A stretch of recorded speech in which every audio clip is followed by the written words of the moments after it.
Desire by Icydice. I could feel her teeth on my neck, biting down, nibbling ever so softly. The stars illuminated the night sky. The blood pumped quickly through the veins and stimulated a rush of adrenaline which coursed throughout my body. Her white gown and pale face gave her a ghastly appearance. But the connection I felt with the girl was the first one of its kind that I had felt for what seemed to be an eternity. Ever since I had been stranded on this island with nothing but the clothes on my back, I've had to live off the land, without another soul to accompany me. She crawled on top of me, staring into my eyes with hers.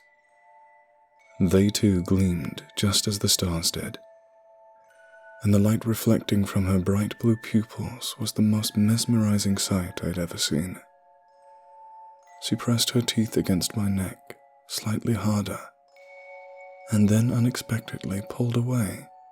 She brushed her luscious brown hair back and smiled.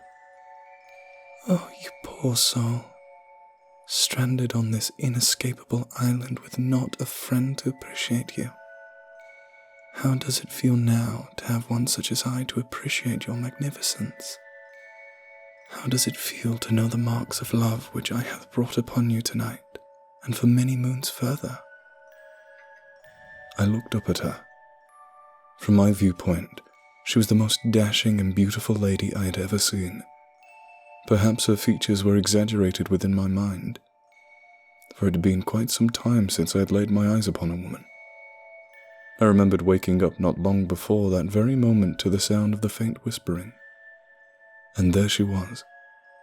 As soon as I saw her, I fell into a trance, unable to truly act on my own accord. And yet, I was enjoying myself. How could I complain about my current situation? I hadn't felt such love and compassion for a long time. "It feels magnificent, my lady. I thought for sure that once I was stranded here I would never see another human being again, and yet, here I am now before you.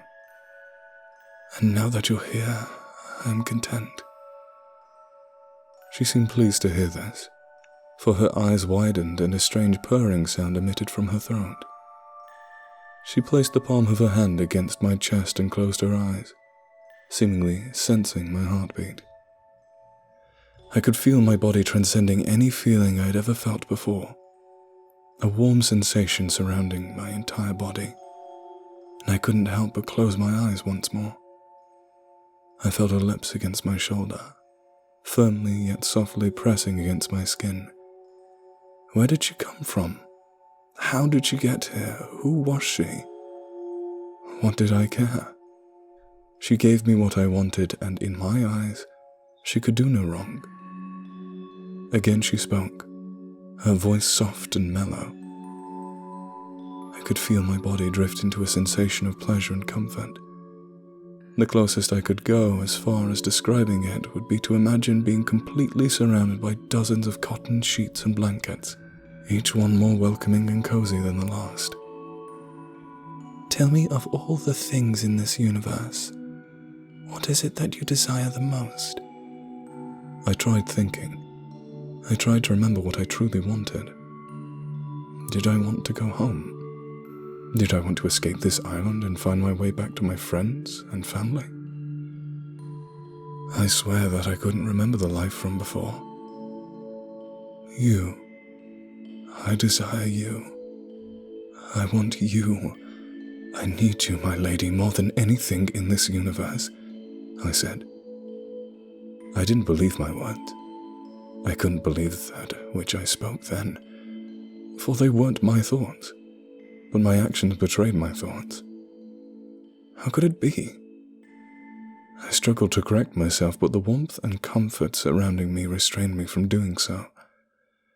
This felt wrong, and something within me knew it. The real me knew it. But the woman's beauty had me in a trance, and I no longer represented myself. My control was slipping away. "Then you shall receive what you desire, man," replied the woman, I could hear the slight shift in tone of her voice. That sweet, soft melody prior to this moment sounded different. Rather, now I could hear a giddy excitement in her voice. My response had been exactly what she had hoped for, and probably what she had expected. She clutched my hair and pulled my head towards her. I tried so desperately to pull away, but it was to no avail. I could only nudge myself a few inches back, but no more. She placed her finger on my lips and tilted my head up with her hand, looking deep into my eyes. Her silky white skin appeared clearer and fairer than before, and her previously dull red lips now appeared to have become more colourful. I saw her open her mouth once more, revealing a row of gorgeous white teeth. She leaned in and placed them on my neck once more, sucking. It felt amazing, even better than before. But then she bit a little more hard, and then she continued to apply force until I could feel the skin break. I didn't wince in pain. I didn't even react. I just stayed there, perfectly still on the ground. She pulled away once more and looked at me, lips curled in a smile. "Did you like it? Do you still desire me? Do you want more of my love?" she inquired. "Yes, don't stop. Never stop. I desire your love more than all which exists," I responded. I couldn't believe it. My voice was completely void of emotion, and lies spilled out of my mouth. I didn't want this. Again, I tried my hardest to pull away, but as soon as she glared into me, I stopped. The sickest, most perverted giggle erupted from within her as she went back down to my neck. I felt her dig into my neck, applying even more force this time. I could feel the blood trickling down into her mouth. I could hear her lapping it up and returning to my neck once more, biting harder and harder. Each time she would bury her teeth into my neck, she would come back up and smile at me, asking that same question once more. "Do you desire me more?" And each time I would answer with the same lie, with the same monotonous voice. "Yes, I desire more." Perhaps she truly did control my actions, or perhaps her seduction really did pull the inner beast within me, causing me to lose all senses of humanity and replacing it with animalistic instinct. But each time I was forced to look at those awful yet beautiful eyes, I could only allow her entry into me once more. I saw her starting to rip chunks of flesh out of my throat, trying to reach inside fully. The blood splattered her skin and stained her dress, but oh God, how she changed. Her skin grew greyer with each droplet of my blood she consumed, and the light in her eyes dimmed as well. And each time she asked me that damn question, I could only respond in the voice and tone which I had quickly grown to despise. Even as the blood clogged in my throat and began to drown out my voice, my body persisted and insisted, gurgling those words. "More. More. More. Please, I desire you." And I only stopped hearing my voice once the blood drowned out my ability to speak. Her skin had darkened even further and her dress grew filthy. Her eyes were no longer full of life. Still, her lips were red, stained with the blood she drained from my willing yet unwilling body.